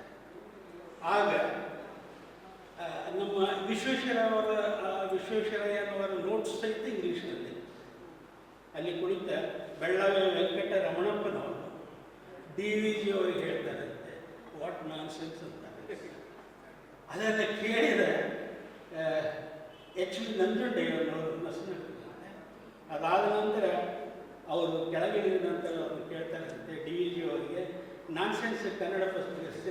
ಈ ಸಂದರ್ಭದಲ್ಲಿ ಜಿಲ್ಲಾ ಕನ್ನಡ ಸಾಹಿತ್ಯ ಪರಿಷತ್ತಿನ ಅಧ್ಯಕ್ಷ ರಂಗಣ್ಣ ಪಾಟೀಲ್ ಅಳ್ಳುಂಡಿ, ಸ್ಟೇಷನ್ ಬಜಾರ್ ಸರ್ಕಾರಿ ಮಾದರಿ ಹಿರಿಯ ಪ್ರಾಥಮಿಕ ಶಾಲೆಯ ಸಹ ಶಿಕ್ಷಕಿ ವೈಶಾಲಿ ಪಾಟೀಲ್, ಕನ್ನಡ ಕ್ರಿಯಾ ಸಮಿತಿ KKRTC ಅಧ್ಯಕ್ಷ ಬಾವಸಲಿ, ಪ್ರಗತಿಪರ ಹೋರಾಟಗಾರ ಹಾಗೂ ಪ್ರಕಾಶ್ ಮಲ್ಲಪ್ಪ ಪಾಟೀಲ್, ತಾಲೂಕು ಕನ್ನಡ ಸಾಹಿತ್ಯ ಪರಿಷತ್ತಿನ ಅಧ್ಯಕ್ಷ ಡಾಕ್ಟರ್ B. ವಿಜಯರಾಜೇಂದ್ರ, ದಂಡಪ್ಪ ಬಿರಾದರ್, ಗಡಿನಾಡು ಕನ್ನಡ ಹೋರಾಟಗಾರ ಮಲ್ಲನಗೌಡ ಇಂದುಪುರ್, ಹಿರಿಯ ಸಾಹಿತಿ ಲಕ್ಷ್ಮೀದೇವಿ ಶಾಸ್ತ್ರಿ, ಚಿತ್ರಕಲಾವಿದ ಹೆಮ್ರೆಡ್ಡಿ ಎನ್ ಸೇರಿದಂತೆ ಅನೇಕರು ಇದ್ದರು. ಬೇಸಿಗೆ ದಿನಗಳಲ್ಲಿ ಕುಡಿಯುವ ನೀರಿನ ಕೊರತೆಯಾಗದಂತೆ ಪರಿಸ್ಥಿತಿಯನ್ನು ಅವಲೋಕಿಸಲು ಜಿಲ್ಲೆಯ ಪ್ರತಿ ತಾಲೂಕಿಗೆ ಒಬ್ಬ ಜಿಲ್ಲಾ ಮಟ್ಟದ ಹಿರಿಯ ಅಧಿಕಾರಿಯನ್ನು ನೋಡಲ್ ಅಧಿಕಾರಿಯನ್ನಾಗಿ ನೇಮಕ ಮಾಡಲಾಗಿದ್ದು, ಕುಡಿಯುವ ನೀರಿನ ಸಮಸ್ಯೆಯನ್ನು ಎದುರಿಸುತ್ತಿರುವ ಗ್ರಾಮಗಳ ಹಾಗೂ ಮುಂಬರುವ ದಿನಗಳಲ್ಲಿ ಸಮಸ್ಯೆ ಎದುರಿಸಬಹುದಾದ ಗ್ರಾಮಗಳ ವಿವರಗಳನ್ನು ಸಂಬಂಧಪಟ್ಟ ತಾಲೂಕು ಪಂಚಾಯತ್ ಕಾರ್ಯನಿರ್ವಾಹಕ ಅಧಿಕಾರಿಗಳಿಂದ ಮಾಹಿತಿ ಪಡೆದುಕೊಂಡು ಸದರಿ ತಮ್ಮ ತಾಲೂಕುಗಳ ಎಲ್ಲ ಸಮಸ್ಯಾತ್ಮಕ ಗ್ರಾಮಗಳಿಗೆ ಕಡ್ಡಾಯವಾಗಿ ಭೇಟಿ ನೀಡಬೇಕೆಂದು ಅಧಿಕಾರಿಗಳಾದ ನಿತೀಶ್ಗೆ ಸೂಚಿಸಿದ್ದಾರೆ. ನೋಡಲ್ ಅಧಿಕಾರಿಗಳು ಸಂಬಂಧಪಟ್ಟ ಅಧಿಕಾರಿಗಳೊಂದಿಗೆ ಸಭೆಗಳನ್ನು ನಡೆಸಿ ಕುಡಿಯುವ ನೀರಿನ ಸಮಸ್ಯೆ ಬಗೆಹರಿಸಲು ಸೂಕ್ತ ಕ್ರಮ ತೆಗೆದುಕೊಳ್ಳಬೇಕು ಹಾಗೂ ನೋಡಲ್ ಅಧಿಕಾರಿಗಳು ಭೇಟಿ ನೀಡಿದ ಸಮಯದಲ್ಲಿ ಜಿಪಿಎಸ್ ಭಾವಚಿತ್ರದೊಂದಿಗೆ ತೆಗೆದುಕೊಂಡ ಫೋಟೋಗಳೊಂದಿಗೆ ತಾವು ತೆಗೆದುಕೊಂಡ ಕ್ರಮಗಳ ಕುರಿತು ವರದಿಯನ್ನು ಜಿಲ್ಲಾಧಿಕಾರಿಗಳ ಕಾರ್ಯಾಲಯಕ್ಕೆ ಸಲ್ಲಿಸುವಂತೆ ಜಿಲ್ಲಾಧಿಕಾರಿಗಳು ಪ್ರಕಟಣೆ ತಿಳಿಸಿದ್ದಾರೆ. ರಾಯಚೂರು ಉಪವಿಭಾಗದ ವ್ಯಾಪ್ತಿಯಲ್ಲಿ ಸಿಎಚ್ ಕಲಬೆರಕೆ ಹೆಂಡ ಮಾರಾಟದಲ್ಲಿ ಭಾಗಿಯಾದ ರೌಡಿಗಳ ಆರೋಪಿಗಳಾದ ವಾಹಿದ್ ಅಲಿಯಾಸ್ ಚಮಟಿ ತಂದೆ ಬರ್ಷೀದ್ 56 ಎಂಬ ಹುಸೇನಿ ಅಲಿಯಾಸ್ ರವಿ ತಂದೆ ಮಾರೆಪ್ಪ 32 ವರ್ಷ ಇವರನ್ನು ಕರ್ನಾಟಕ ಪೊಲೀಸ್ ಕಾಯ್ದೆ 1963 ಕಲಂ 55A ಬಿ ಅಡಿಯಲ್ಲಿ ರಾಯಚೂರು ಉಪವಿಭಾಗೀಯ ದಂಡಾಧಿಕಾರಿಗಳಾದ ಡಾಕ್ಟರ್ ಹಂಪಣ್ಣ ಸಜ್ಜನ್ ಅವರ ಮೇ 4ರಂದು ಗಡೀಪಾರು ಮಾಡಿ ಆದೇಶ ಹೊರಡಿಸಿದ್ದಾರೆ.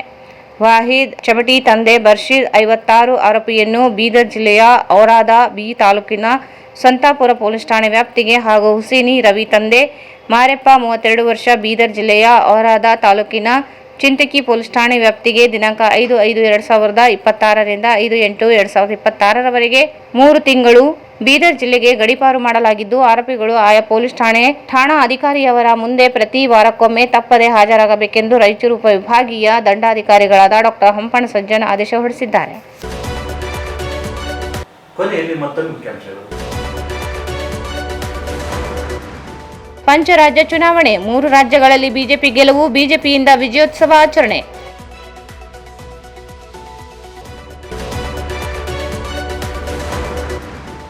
ಹಂಪನಗೌಡ ಬಾದರ್ಲಿ ಅವರಿಗೆ ಸೂಕ್ತ ಸಚಿವ ಸ್ಥಾನ ನೀಡಿ ಹರವಿನಾಗನಗೌಡ.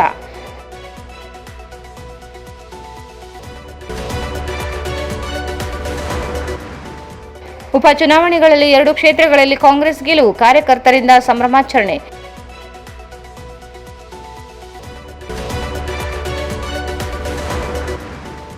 ಭ್ರಷ್ಟ ಅಧಿಕಾರಿಗಳ ವಿರುದ್ಧ ಕ್ರಮ ಕೈಗೊಳ್ಳದ ಸಿಇಒ ವಿಶ್ವನಾಥ್ ಬಲ್ಲಿದವ ಆರೋಪ.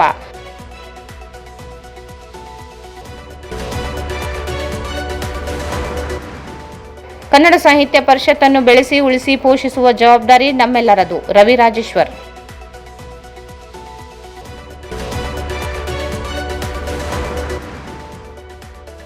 ಬೇಸಿಗೆಯಲ್ಲಿ ಆರೋಗ್ಯದ ರಕ್ಷಣೆಗೆ ಹೆಚ್ಚಿನ ಆದ್ಯತೆ ನೀಡಿ doctor Surendra Babu.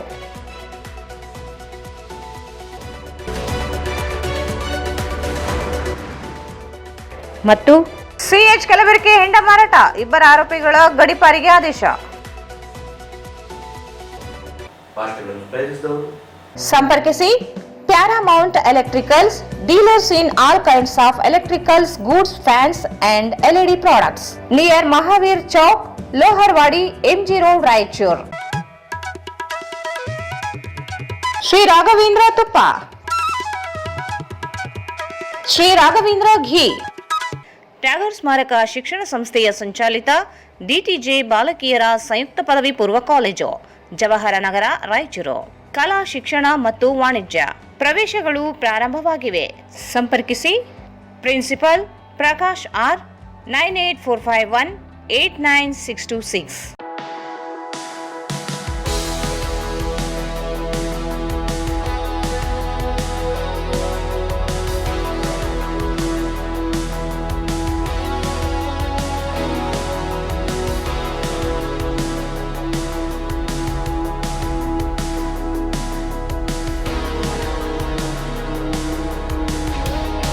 Raichur's biggest jewel palace. All types of jewelries available in only KTB Jewel Palace. Visit KTB Jewel Palace, Udayanagar, Station Road, Raichur.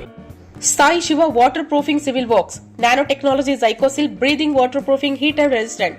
For more details, contact K. Vishwanath, cell number 72041019663. ಇಲ್ಲಿಗೆ ವಾರ್ತಾ ಪ್ರಸಾರ ಮುಕ್ತವಾಯಿತು. ಮುಂದಿನ ವಾರ್ತೆಗಳು ಮತ್ತೆ ಭೇಟಿಯಾಗೋಣ. ವಂದನೆಗಳು.